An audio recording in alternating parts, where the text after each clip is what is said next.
असहाब काफ के बारे में मुकम्मल तफसील से बयान किया और उनके कुत्ते के हवाले से भी आपको बताया कि कैसे वो जन्नत में दाखिल किया जाएगा। आज की वीडियो का मौजू है कि क्या इंसान 300 साल तक सोकर जिंदा रह सकता है। वो कौन सी कैफियत थी जिसके तहत अल्लाह रब्बुल इज्जत ने असहाब काफ को 300 साल तक सोने की हालत में जिंदा रखा। जदीद साइंस इस हवाले से क्या कहती है।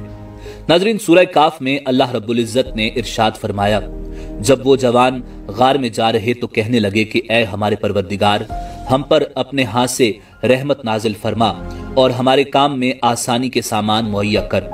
तो हमने गार में कई साल तक उनके कानों पर नींद का पर्दा डाले, यानी उनको सुलाए रखा। नाज़रीन, असहाबे काफ 309 साल तक सोए रहे। कुरान मजीद फुरकान हमीद ने कैसे एक एक बात खोलकर जदीद साइंस को समझाई। नाज़रीन, जदीद साइंस कहती है कि हाइबरनेशन एक ऐसा अमल है जिसके जरिए दुनिया के तकरीबन 2000 मुख्तलिफ जानदार मौसम की सख्तियों, खुराक की कमी और मौत के खौफ से बचने के लिए लंबी तान कर सो जाते हैं। इनके खुलियों में मौजूद जीन्स इस तरह के खौफ व खतरात से आगाह हो जाते हैं और इन पर एक बहुत लंबी नींद तान देते हैं जिसे हाइबरनेशन कहते हैं। इस अमल के दौरान दिल की धड़कन 95% तक आहिस्ता हो जाती है, सांस सेकंड्स के बजाय मिनट्स में चली जाती है, जिस्म का दर्जा हरारत कम होकर ठंडा हो जाता है और जानदार अपने जिस्म की ग़िज़ाई तवानाई पूरा करने का बड़ा हिस्सा जिस्म में मौजूद चर्बी और मसल से हासिल करता है।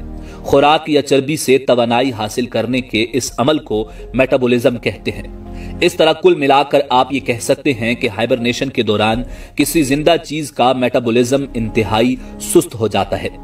हाइबरनेशन करने वाले जानदारों में कई चूहे, चमगादड़, गुलहरी, लंगूरों की कई नस्लें, कुछ परिंदे, सांप, कीड़े और कई रीछ शामिल हैं। हाइबरनेशन करने वाले जानदार जी भर के खाते हैं ताकि मोटे होकर अंदर चर्बी बना लें जो हाइबरनेशन में तवानाई देगी। हाइबरनेशन से कुछ महीनों बाद बाहर आने पर जानदारों को जोर की भूख लगती है और वो पहला काम शिकार तलाश करना करते हैं। आमतौर पर हाइबरनेशन सर्दियों से बचने के लिए होती है क्योंकि इस मौसम में शिकार भी कम हो जाता है। नाज़रीन, आज तक सबसे लंबी हाइबरनेशन एक चमगादड़ की है जो 344 दिन यानी तकरीबन 1 साल तक बिना खाए पिए सोई रही। साइंस ये भी साबित करती है कि टेलोमेरेज, जो कि डीएनए के टुकड़े हैं और सेल के क्रोमोसोम्स के किनारों पर होते हैं, वो सेल की हर तकसीम के वक्त कम हो जाते हैं और इनकी तादाद को लेबॉरेटरीज में टेस्ट करके किसी जानदार की बाकी मादा जिंदगी का अंदाजा लगाया जाता है। मगर हाइबरनेशन के दौरान इनको इंतहाई सुस्त रफ्तार से कम होते देखा गया है। इस सारी बात को आसान लफ्जों में कहें तो हाइबरनेशन के दौरान जानदार की उम्र बढ़ना तकरीबन रुक जाती है। नाज़रीन, हॉलीवुड की एक फिल्म है जिसका नाम है द पैसेंजर। फिल्म की स्टोरी का मुख्तसर थीम यह है कि 500 लोगों और 258 स्पेस शिप के मजदूरों पर मुश्तमिल एक गिरोह एक नए सैयारे होमस्टेड 2 पर जा रहा है। सैयारा चूंकि जमीन से 120 नूरी साल पर वाक़ है, इसलिए इंसान का अपनी नॉर्मल जिंदगी में, जिसमें वो बमुश्किल 70 से 80 साल तभी उम्र पाता है, जाना मुश्किल है। इसके लिए साइंसदान ऐसे ताबूत तैयार करते हैं जिसमें हर शख्स को हाइबरनेट कर दिया जाता है ताकि उसकी उम्र इंतहा दर्जे की आहिस्ता हो जाए और ये 120 साल का अरसा गुजर जाए और वो नए सैयारे पर एक नई जिंदगी के साथ उतरे। मगर उनमें से एक शख्स किसी खराबी की वजह से जाग जाता है और उसे पता चलता है कि अभी नए सैयारे पर पहुंचने के लिए 80 साल मजीद पड़े हुए हैं। तो यहां से फिल्म उसकी दोबारा हाइबरनेट होने की जिद्दोजहद पर शुरू होती है। नाज़रीन, अब जरा कुरान मजीद फुरकान हमीद की सूरह काफ के इन चंद जुमलों पर गौर करें।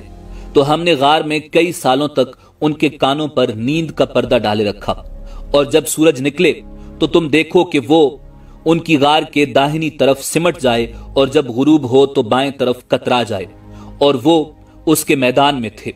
ये खुदा की निशानियों में से हैं और तुम उनका ख्याल करो कि जाग रहे हैं हालांकि वो सो रहे हैं, और हम उनको दाएं और बाएं करवट बदलाते थे और उनका कुत्ता चौखट पर दोनों हाथ फैलाए हुए था।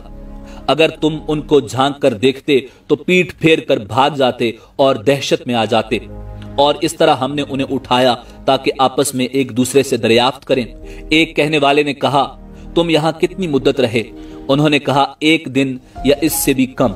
उन्होंने कहा, जितनी मुद्दत तुम रहे हो तुम्हारा परवरदिगार ही इसको खूब जानता है। तो अपने में से किसी को ये रुपया देकर शहर भेजो, वो देखे नफीस तवानाई से भरपूर खाना कौन सा है, तो उसमें से खाना ले आए और आहिस्ता आहिस्ता जाए और तुम्हारा हाल किसी को ना बताए। नाज़रीन, साइंस ये कहती है कि हाइबरनेशन के दौरान कई जानदारों के जिस्म के कई हिस्से काम करना बंद कर देते हैं। चाहे बाहर का दर्जा हरारत जैसा भी हो, दुनिया की ज्यादातर गारों का दर्जा हरारत सारा साल मुस्तकिल रहता है। असहाबे काफ का पहला कदम गार था, उसके बाद सो जाना। कुरान का यह कहना है कि उनके कानों पर नींद का पर्दा डाल दिया। दरअसल हमारे अंदरूनी कान के हिस्से की तरफ इशारा हो सकता है, जो एक गैर मामूली आवाज पर चौंक कर दिमाग को सिग्नल भेजता है और दिमाग हमें जगा देता है। मगर असहाब के मामले में वो हिस्सा मुकम्मल अल्लाह रब्बुल इज्जत के हुक्म से रुक चुका था। अगर सूरज की रोशनी गार पर पड़ती तो गार का दर्जा हरारत बढ़ता, जो असहाब को जगा सकता था।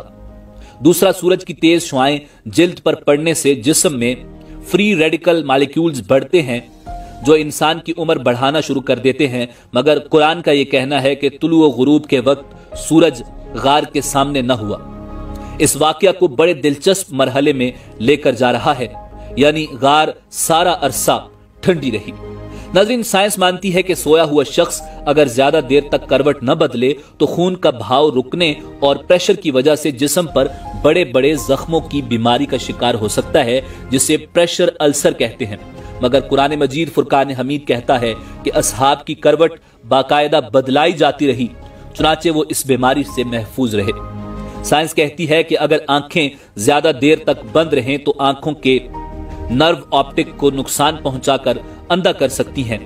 अगर ज्यादा देर तक मुस्तकिल खुली रहें तो कॉर्निया को नुकसान पहुंचाएंगी, यानी ज्यादा देर तक आंखें खुली रखने या बंद रखने पर नुकसान होगा। कोमा के अक्सर मरीज अगर लौट आए तो आंखों की बीमारियों का शिकार हो चुके होते हैं। अब जाहिर है कि इतना लंबा अरसा सोने के लिए आंखों का बाकायदा वक्फे वक्फे से झपकते रहना जरूरी है, ताकि नजर जाय होने से बच जाए। कुरान मजीद फुरकान हमीद कहता है, तो तुम उन्हें देखो तो समझो कि वो जाग रहे हैं, मतलब आंखें झपक रही हैं, हालांकि वो सो रहे हैं, और मारे दहशत के पीठ फेर के भाग जाओ। जाहिर है आप किसी को ऐसे सोए हुए देखेंगे जो आवाज भी न सुन रहा हो और आंखें भी झपका रहा हो, तो आप भी भागेंगे। साइंस कहती है कि हाइबरनेशन के अमल में एक जानदार अपने जिस्म की एनर्जी का बड़ा हिस्सा इस्तेमाल कर लेता है और बाहर आते साथ ही वो शिकार शुरू कर देता है। कुरान मजीद फुरकान हमीद कहता है, जैसे ही वो उठे तो एक ने कहा कि बाजार से बेहतरीन खाना ले आओ। इन सब नुकात से यही साबित होता है कि असहाबे काफ ह्यूमन हाइबरनेशन की वो टेक्नोलॉजी हासिल कर चुके थे जो फिल्म पैसेंजर में दिखाई गई है। अब ये कैसे मुमकिन हुआ? क्या उन्होंने कोई फल या जड़ी बूटी खाई, या किसी ऐसे जानवर से कोई चीज उनके जिस्म में मुंतकिल हुई जो गार में हाइबरनेट कर रहा था? अल्लाह रब्बुल इज्जत खूब जानने वाला है। मगर कुरान की सूरत के इन चंद जुमलों को परखने के लिए नासा और इन जैसे कई इदारे काम कर रहे हैं, मगर अभी तक वो नाकाम हैं। बेशक अल्लाह रब्बुल इज्जत की हिकमत अल्लाह ही बेहतर जानता है। ताहम ये इदारे अब खला में जाने के लिए और कई मरीजों को इलाज के लिए इस्तेमाल करने पर तहकीक कर रहे हैं कि गौर करें और देखें कि ऐसी क्या वजह है कि असहाबे काफ इतना अरसा सो पाए। नाज़रीन, अगर 300 शमसी साल को गूगल में लिखकर कमरी साल में तब्दील किया जाए तो 309 साल बनते हैं। कुरान कहता है, और असहाबे काफ अपने गार में 9 ऊपर 300 साल रहे। सुभान अल्लाह, क्या आदादो शुमार और हिकमत है मेरे परवरदिगार की। ये चंद नौजवान थे, बाकी पूरी सल्तनत गुमराह और बादशाह जालिम था जो उन्हें पत्थर मारकर मारना चाहते थे। मगर जब उन नौजवानों ने अल्लाह रब्बुल इज्जत पर भरोसा किया तो उसने उनके लिए राह निकाली और हमारे लिए इसमें एक सबक छोड़ा। नाजरीन, इसी उम्मीद के साथ इजाजत दीजिए कि आपको हमारी वीडियो पसंद आई होगी। मिलते हैं बहुत जल्द एक नई तारीखी और मालूमाती वीडियो के साथ। देखते रहिए info@adil। अल्लाह रब्बुल इज्जत